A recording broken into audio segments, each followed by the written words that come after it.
सुन रहे हैं क्लासिक किस्से विद स्वाति।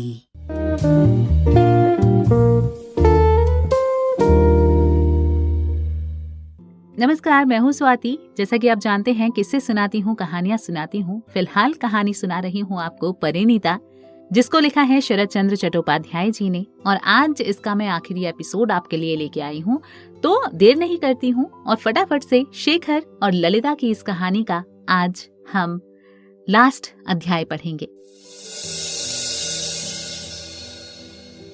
माँ को लेकर शेखर वापस आ गया, परंतु अभी शादी के 10-12 दिन शेष थे। 2-3 दिन व्यतीत हो जाने पर ललिता सवेरे के समय भुवनेश्वरी के पास बैठी हुई कोई चीज उठा कर टोकरी में रख रही थी। इस बात की जानकारी शेखर को न थी कि ललिता आई है। वो कमरे के अंदर आकर माँ को पुकारते ही चौकन्ना हो गया। ललिता ने सिर झुकाकर काम जारी रखा। भुवनेश्वरी ने पूछा, क्या है बेटा? जिसलिए वो अंदर माँ के पास आया था, उस आशय को भूलकर नहीं कुछ नहीं कहता हुआ वो झट से वहां से चला गया। ललिता की ओर भरपूर नजर ना डाल सका था, परंतु उसकी निगाह उसके दोनों हाथों पर पड़ चुकी थी। उसके हाथों में कांच की 2-2 चूड़ियां पड़ी थीं। शेखर ने शुष्क मुस्कान में कहा, ये तो एक तरह का ढोंग है। उसे पता था कि गिरींद्र ही उसका पति है। विवाहिता स्त्री की इस प्रकार खाली कलाइयों को देखकर उसे आश्चर्य हुआ। उसी संध्या समय की बात है, जब वो तेजी से नीचे जा रहा था। उसी समय ललिता ऊपर आ रही थी। बीच में दोनों ने एक दूसरे को देखा। ललिता एक तरफ रुक गई, परंतु शेखर के पास पहुंचते ही धीमे स्वर में बोली, तुमसे कुछ बात कहनी है। शेखर ने आश्चर्यचकित होकर पूछा, किससे कहनी है? क्या मुझसे? ललिता ने कहा, हाँ, तुम्ही से कहनी है। शेखर ने कहा, अब कौन सी बात मुझसे कहने के लिए शेष रह गई? ललिता चुपचाप सुन्न सी उसी स्थान पर खड़ी रही। फिर गहरी सांस छोड़कर धीरे धीरे चली गई। दूसरे दिन शेखर अपनी बैठक में बैठा हुआ अखबार पढ़ रहा था। इसी बीच ज्यों ही उसने अपनी दृष्टि ऊपर फेंकी तो दिखाई पड़ा कि गिरींद्र उसके पास आ रहा है।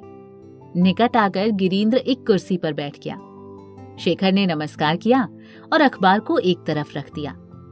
फिर उसकी ओर उसने दृष्टि डाली, मानो उसके आने का कारण जानना चाहता हो। थोड़ी देर दोनों एक दूसरे को देखते रहे। किसी ने कोई बात न छेड़ी। आज तक किसी ने इस विषय में बात करने की इच्छा भी प्रकट न की थी। गिरींद्र ने काम की बात प्रारंभ की। वो बोला, किसी विशेष के लिए आज आपको कष्ट देने आया हूं। मेरी सास जो चाहती हैं वो तो आपको पता ही है। उनकी इच्छा अपना मकान आप लोगों के हाथ बेचने की है। उन्हीं का संदेश लेके आया हूं मैं। इस घर का जितना शीघ्र तोड़ताड़ हो जाए, वो मुंगेर इसी माह में वापस चली जाए। गिरींद्र को देखते ही शेखर के हृदय में एक तेज तूफान उमड़ा हुआ था। गिरींद्र की बातें उसे अच्छी न लगी। उसने गुस्से में कहा, ये सब ठीक है, पर बाबूजी के मरने के बाद से बड़े भैया ही करता धरता है। उन्हीं की राय से सब कार्य होता है। उनके पास ही जाकर ये सब कहिए। मुस्कुराते हुए गिरींद्र ने कहा, ये बात तो हमको भी ज्ञात है, परंतु इस बात को आप ही कहें तो ज्यादा अच्छा होगा। उसी भाव से शेखर ने कहा, आपके कहने से भी तो काम बन सकता है। इस समय तो आप ही उस पक्ष के सर्वोपरि हैं। गिरींद्र ने कहा, यदि मेरे कहने की आवश्यकता हो तो मैं कहे देता हूं, परंतु कल छोटी दीदी कह रही थी कि आप तनिक अगर ध्यान दे तो सारा काम मिनटों में बन जाएगा। शेखर एक मोटे तकिए के सहारे बैठा हुआ बातें कर रहा था। गिरींद्र के ये शब्द कानों में पड़ने पर वो चौंक कर उठ बैठा और बोला, किसने कहा? जरा फिर से सुनो कि आपने क्या कहा। गिरींद्र ने कहा, ललिता दीदी कह रही थी। शेखर ने कहा, ललिता दीदी? शेखर ललिता दीदी शब्द सुनकर आश्चर्यचकित हो गया।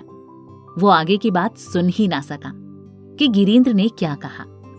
बड़ी उत्कंठा के साथ विह्वल भाव से गिरींद्र की ओर देखते हुए उसने पूछा, गिरींद्र बाबू, मुझे क्षमा करना, आपका पाणी ग्रहण ललिता के साथ नहीं हुआ?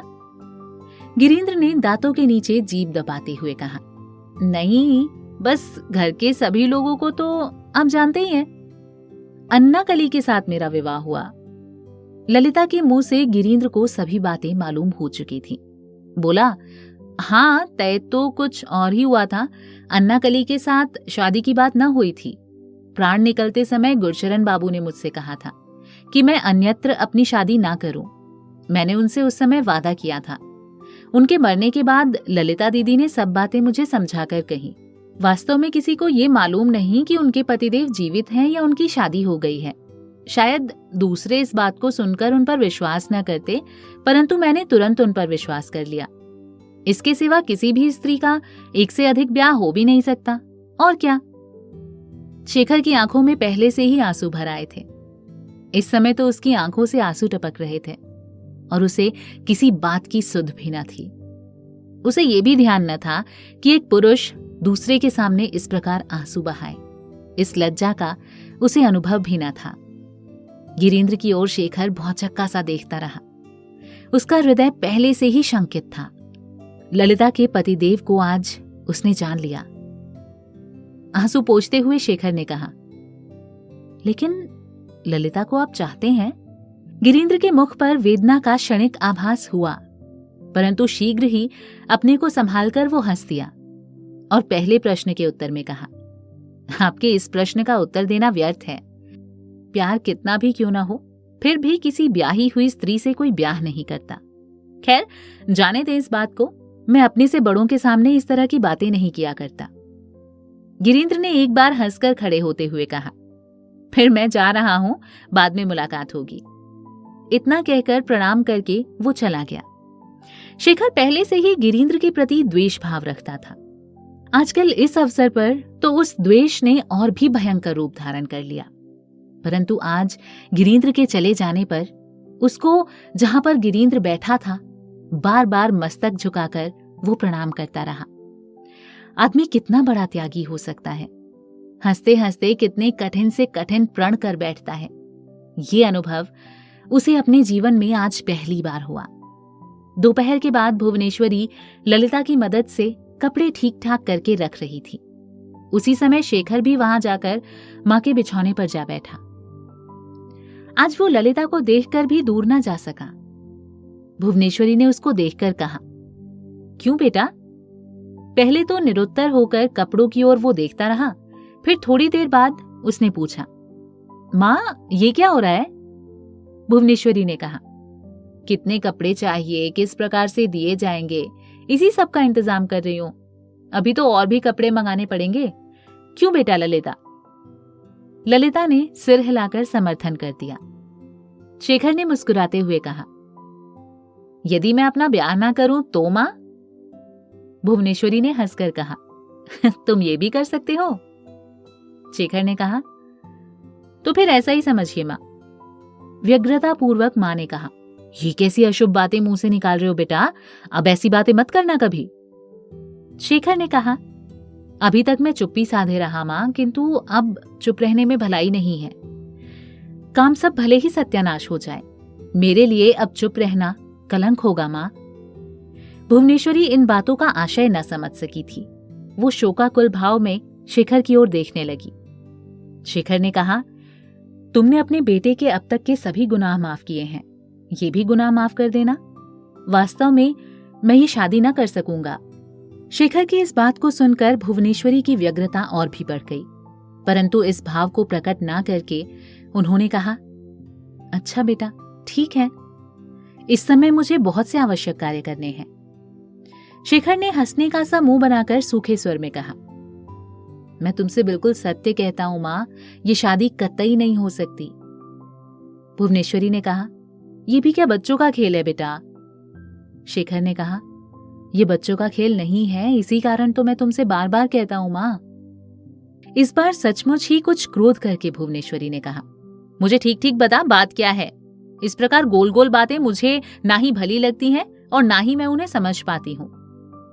धीमे स्वर में शेखर ने कहा, किसी दूसरे दिन सुन लोगी, मैं सभी बातें स्पष्ट रूप से तुम्हारे सामने रख दूंगा मां। किसी दूसरे दिन कहेगा? कपड़ों को एक किनारे हटाते हुए भुवनेश्वरी ने कहा, आज ही मुझे काशी छोड़कर आ।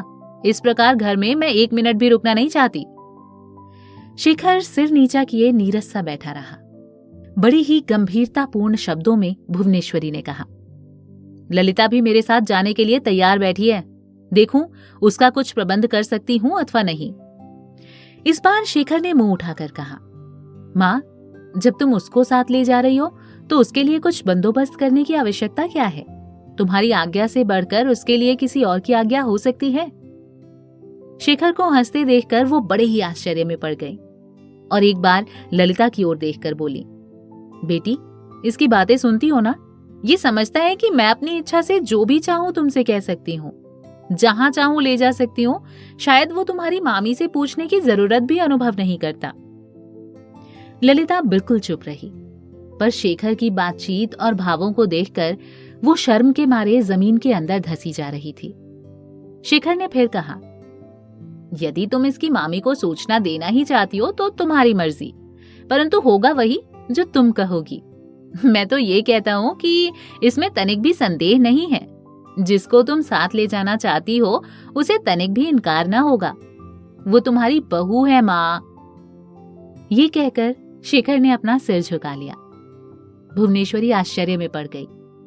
जन्म देने वाली माँ के सम्मुख पुत्र इतना परिहास, लेकिन अपने को संभाल कर उन्होंने कहा, क्या कह रहा है शेखर? ललिता मेरी कौन है?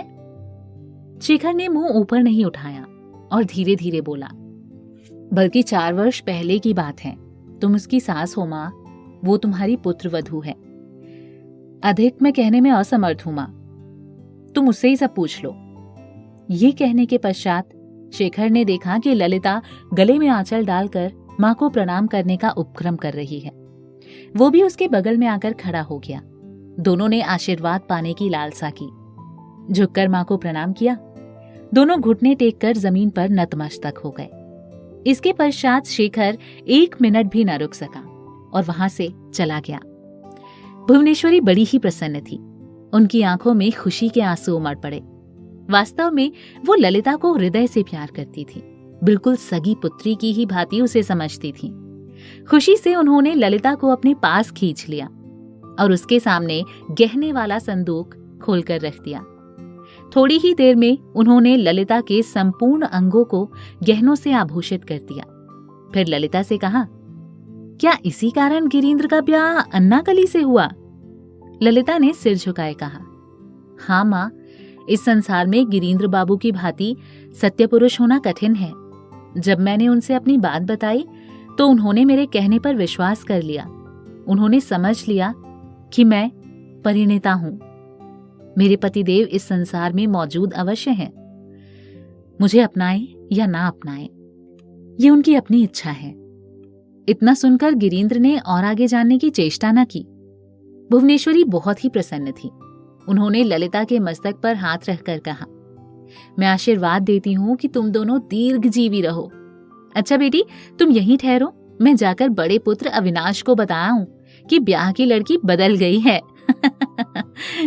ये कहकर भुवनेश्वरी हंसती हुई प्रसन्न चित्त से अविनाश के कमरे की ओर चली गई और ललिता नई बहू की भांति सिर पर घूंघट डालकर बैठ गई।